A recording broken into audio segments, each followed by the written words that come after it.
Turn your great idea into a reality with Squarespace. Squarespace makes it easier than ever to launch your passion project, whether you're showcasing your work or selling products of any kind. With beautiful templates and the ability to customize just about anything, you can easily make a beautiful website yourself. And if you do get stuck, Squarespace's 24/7 award-winning customer support is there to help. Head to squarespace.com/WTF for a free trial. And when you're ready to launch, use the offer code WTF to save 10% off your first purchase of a website or domain. Now on TBS, Tournament of Laughs is the ultimate comedic showdown with 32 comedians facing off in a single elimination bracket-style tournament. Hosted by Jason Sudeikis, each episode will challenge comics to create their own comedy videos and compete for your votes. A lot of people I know on these lineups: Judah Friedlander, Margaret Cho, Godfrey, Natasha Leggero, the Sklar brothers. They've all been on my show, and dozens more. Watch new episodes of Tournament of Laughs Sundays on TBS. Lock the gate!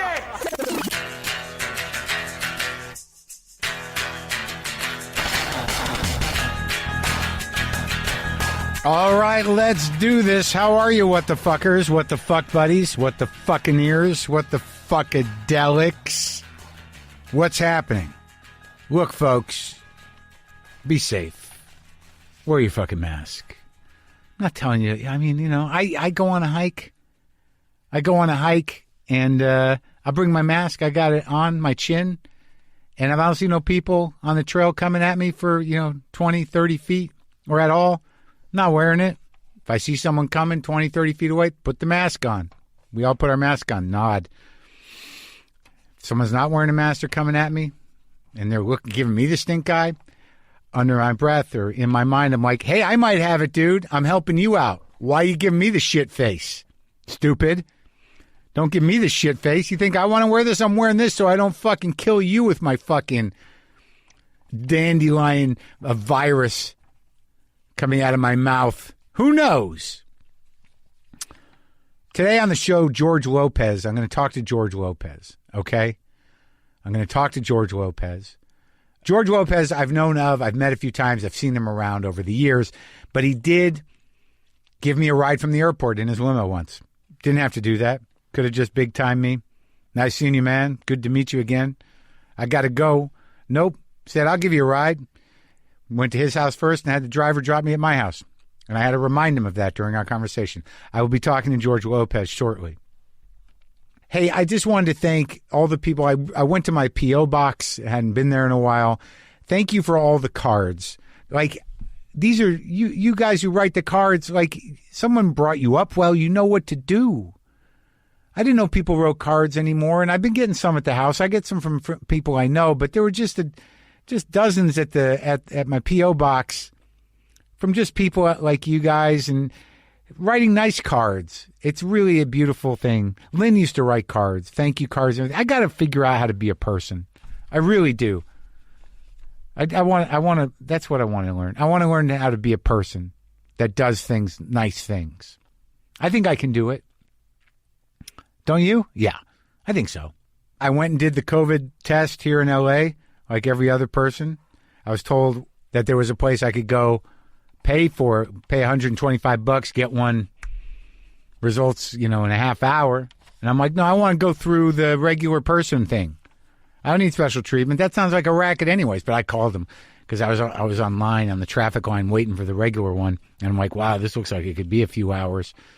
So I just said, well, look, if you got an opening like in the next 15, 20 minutes or in the next hour or so, call me up. But they never called, and I went all the way through the big, long line at Dodger Stadium. I had that experience. I had the COVID-19 test experience at Dodger Stadium, like many Angelinos. You get there. They've got videos for you to tell you what to do. They give you a bag with your toys in it.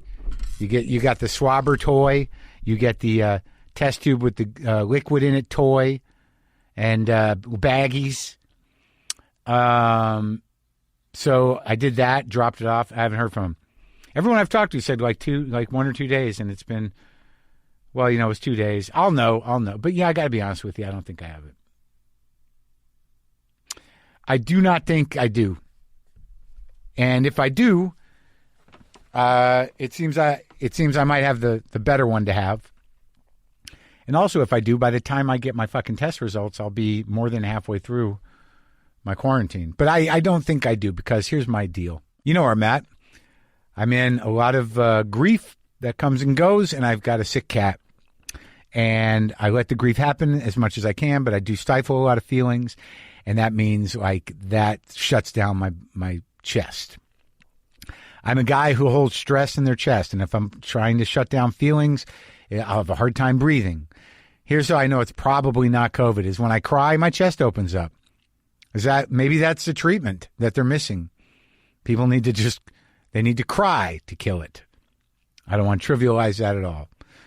I never really put it together until I was talking to my friend Michaela Watkins, and I've done it my whole life one way or the other, that if I have some big overwhelming fear or feelings or something that's out of my control that's causing me pain or panic or dread, or fear, those are, I guess, all different words for it. What I'll do is I will make it about me. I will personalize it.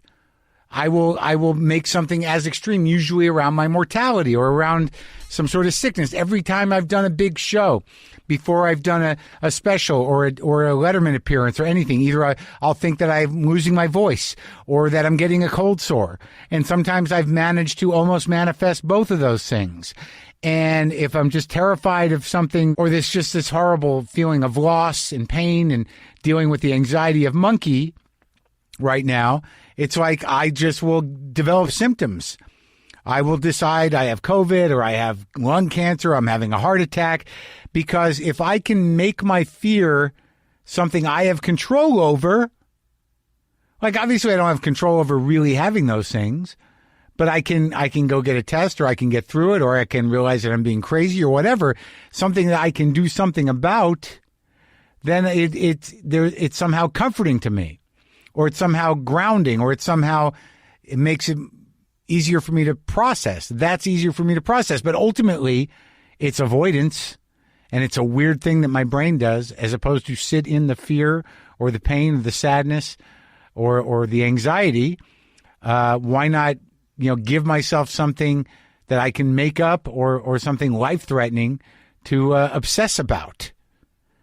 I guess it's a survival tool, but it seems more to be an avoidance tool. I don't know, but it's something I've done most of my life. Most of my life. But here's the thing. Here's what's going on with me and why I'm exhausted. There's a good possibility I'm deeply emotionally exhausted, because I'm sleeping, but I'm not sleeping good. I got Monkey, who's, on his last legs. He's mostly sleeping in the closet.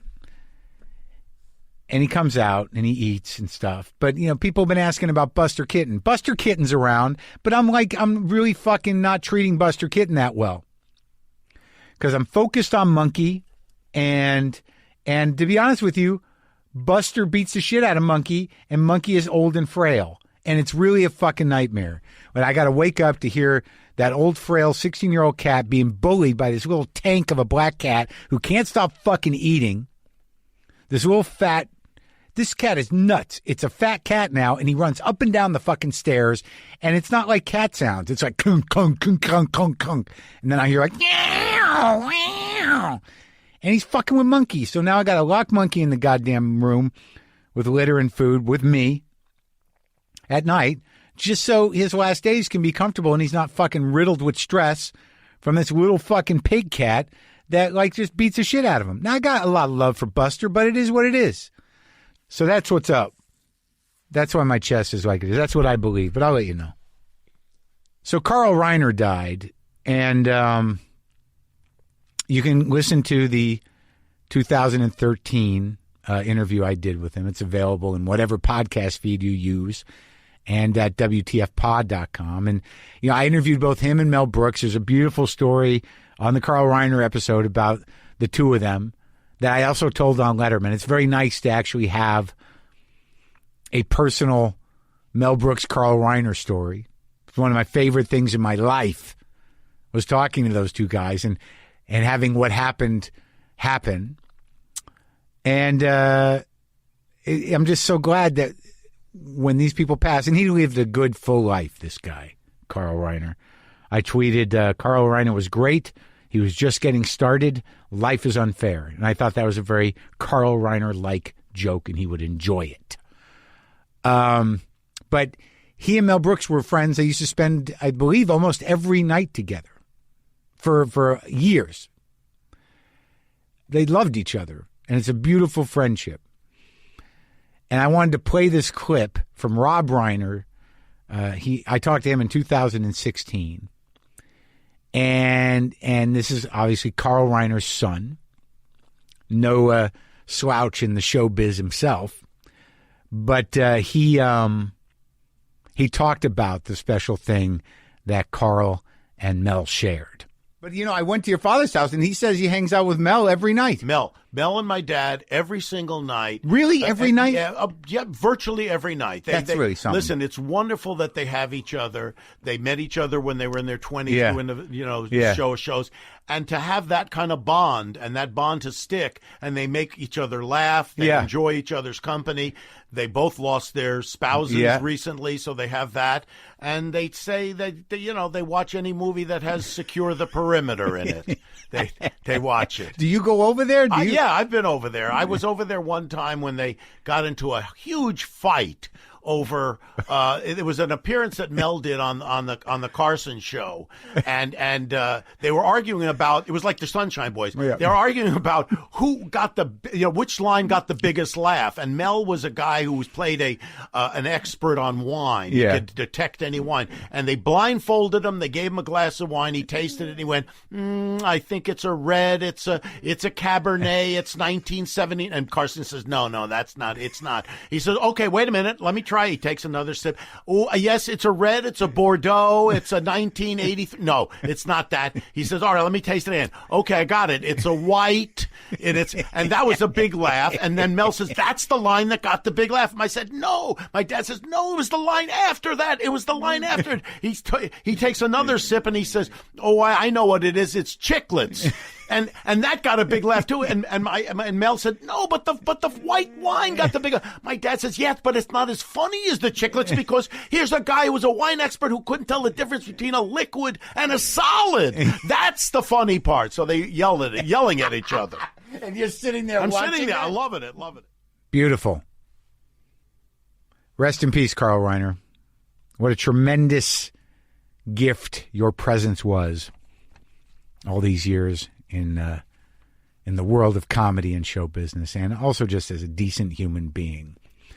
So George Lopez, as I said earlier, we've met, but we never really talked.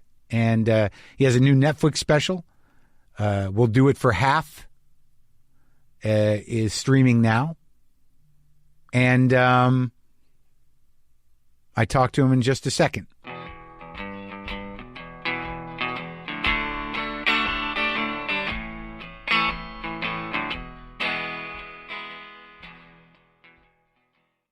Nothing lasts forever, right? So how come for some itchy allergy eye sufferers, it seems like allergy season never ends? If you've had it with rubbing your itchy allergy eyes all the time, you need Pataday Once Daily Relief. Pataday contains the #1 prescribed eye allergy itch relief ingredient, and now it's available without a prescription. With Pataday, just one drop once a day works fast and lasts all day. Relief season is here to stay. Get Pataday online in stores everywhere.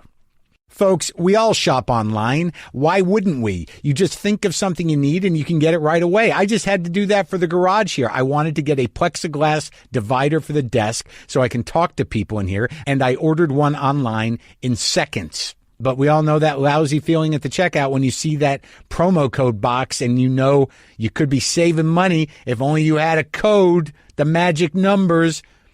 Thanks to Honey, manually searching for coupon codes is a thing of the past. Honey is the free browser extension that finds promo codes for you and automatically applies them to your cart. Shop on your favorite sites, and when you check out, the Honey button drops down, and all you have to do is click Apply Coupons. Wait a few seconds as Honey scans its database of all the working coupons for that site and watch the prices drop. It was great to get a plexiglass divider in here, but it was even better that I could use Honey to find a coupon code for it. If you don't already have honey, you could be straight up missing